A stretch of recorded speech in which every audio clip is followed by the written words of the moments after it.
subscribe now and press the bell icon. Never miss an update. Good morning all, स्वागत है सभी का success over right इस series में। आप लोग हमारे साथ अभी तक बने हुए हैं। इसी सीरीज में पूरे के पूरे भारतवर्ष से मेरे साथ गूगल मीट पर जुड़े हुए मेरे सभी विद्यार्थियों का बहुत बहुत स्वागत। जगाधरी, यमुनानगर, मुंबई, गुजरात, महाराष्ट्र, पंजाब, सभी का स्वागत। जो स्टूडेंट्स मेरे साथ जुड़े हुए हैं, मेरे जो लोकल स्टूडेंट्स मेरे साथ जुड़े हुए हैं अलग अलग स्कूल्स के, कॉलेजेस के, सभी का बहुत बहुत स्वागत। Happy Navratri and happy Maharaja Agrasen Jayanti to all of you. And right now we are going to discuss. अब तक हमने पॉइंट नंबर 72 डिस्कस किया था। अब हम पॉइंट नंबर 73 डिस्कस करने जा रहे हैं। This is understand the purpose of your birth. One of the wonderful point is this, understand the purpose of your birth. ये पॉइंट नंबर 73 हमारे लिए इतना इंपॉर्टेंट है जितना हम सोच भी नहीं सकते, क्योंकि हम लोगों में से मैक्सिमम लोगों की जिंदगी बिना किसी पर्पस के चलती है। Purpose means we don't know what to do, what not to do. हमें यही नहीं पता कि हम लोगों का बर्थ क्यों हुआ। Obviously, it's a common fact that our birth in this earth is not merely an accident. Our birth in this earth is not merely an accident. हमें पता ही नहीं होता कि हमारा बर्थ इस धरती पर क्यों हुआ। मैं आमतौर पर ये लाइन बोलता हूँ, our birth in this earth is not merely an accident. We have been sent for a special purpose. अपनी जिंदगी का उद्देश्य, पर्पस जानिए। अब क्वेश्चन ये है कि अपनी जिंदगी का उद्देश्य कैसे जानेंगे। जिंदगी का उद्देश्य जानने के लिए आपको अपने कुछ अलग अलग सेगमेंट्स पर अपनी थोड़ी सी स्टडी करनी पड़ेगी। कैसे? अपने एक कॉपी ले लीजिए, पेन ले लीजिए और उस पर लिखिए कि आपके नेचर के बिहेवियर के क्या क्या पॉइंट्स हैं। कुछ इस तरह से पॉइंट्स आप लिख सकते हैं कि आप पैसे को कितनी वैल्यू देते हैं। सेकंड पॉइंट आप ये लिख सकते हैं कि दूसरों की सहायता करने को आप कितनी वैल्यू देते हैं। तीसरा पॉइंट आप ये लिख सकते हैं कि अगर कोई व्यक्ति दुख में है और वो आपका जानकार है, अगर वो आपका नोन है, तो आप उसके दुख के लिए कितने दुखी होते हैं। नेक्स्ट चौथा पॉइंट आप ये लिख सकते हैं कि अगर कोई व्यक्ति दुख में है, प्रॉब्लम में है, समस्या में है, तो उसकी समस्या हल करने के लिए आप अपनी तरफ से कितने एफर्ट्स लेते हैं।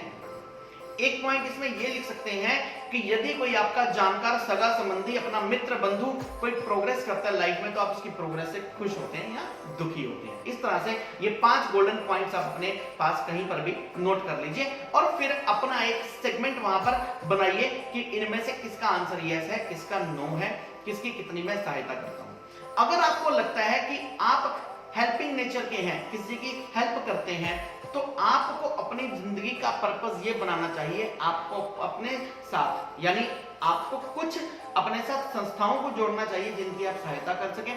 पर्पस ये हो पाएगा कि हम लोग अपना जो आजीविका अर्जन करने के लिए whatever the efforts we are doing for earning our bread and butter and earning our livelihood, apart from that we will have to help the community, we will have to help the society, right? हमें society की भी help करनी है।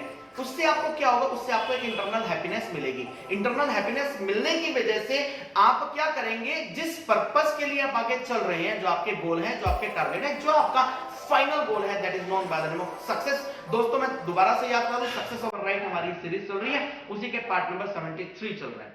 तो हम अपने उस success के उस पार्ट के लिए हम लोग आगे चल पाएंगे और हमारे माइंड के अंदर वो जो जंक क्रिएट हो जाता है कुछ डिजायर्स को लेकर, वो डिजायर्स केवल और केवल कुछ प्राप्त करने की ही नहीं होती, वो डिजायर किसी को कुछ ना कुछ देने की भी होती है। आपके माइंड में है कि अगर मेरे पास कुछ पैसा हो तो मैं उस मंदिर में कुछ दान करूं, इट्स ओके, वो आपके माइंड में डिजायर है।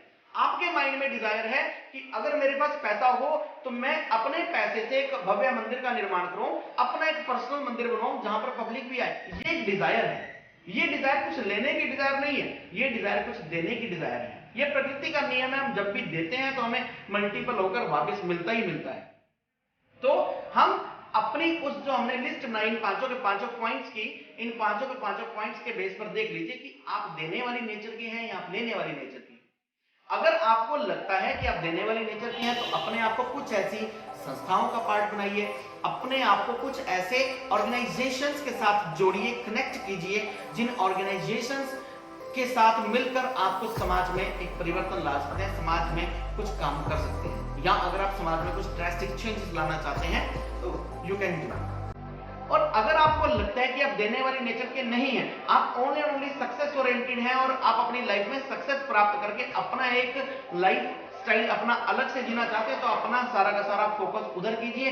हमें केवल और केवल इन दो चीजों में डिफरेंस क्रिएट करना पड़ेगा कि हम देने वाली नेचर के हैं या हम लेने वाली नेचर के हैं।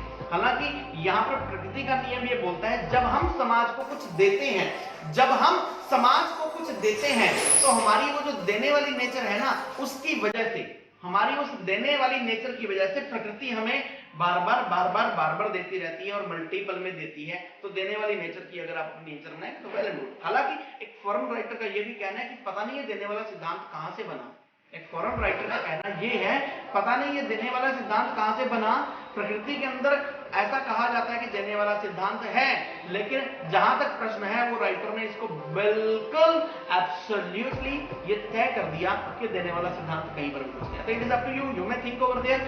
आप देखिए, आप सोचिए कि आपका क्या बिहेवियर है और आपकी लाइफ का पर्पस क्या है। आपको उस पर्पस के लिए साथ साथ चलना है और इसी तरीके से आप अपनी सक्सेस के फील्ड में आने वाली एक और हर्डल कि अपने आप को ही ना समझ पाना, आप उस हर्डल को पार कर जाएंगे।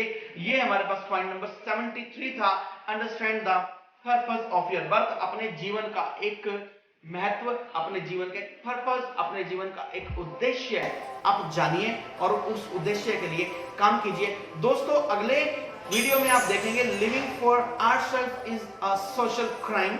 हमारे साथ बने रहने के लिए बहुत बहुत धन्यवाद। दोस्तों, अगर आपको मेरे वीडियोस पसंद आ रहे हो तो इनको जरूर लाइक कीजिए, सब्सक्राइब कीजिए। मेरे इस चैनल को अगर अभी तक आपने सब्सक्राइब नहीं किया, बेल आइकन को बजाना मत भूलिएगा। इन्हीं शुभकामनाओं के साथ आपका मित्र, आपका शुभचिंतक और आपका गाइड उमेश अरोड़ा।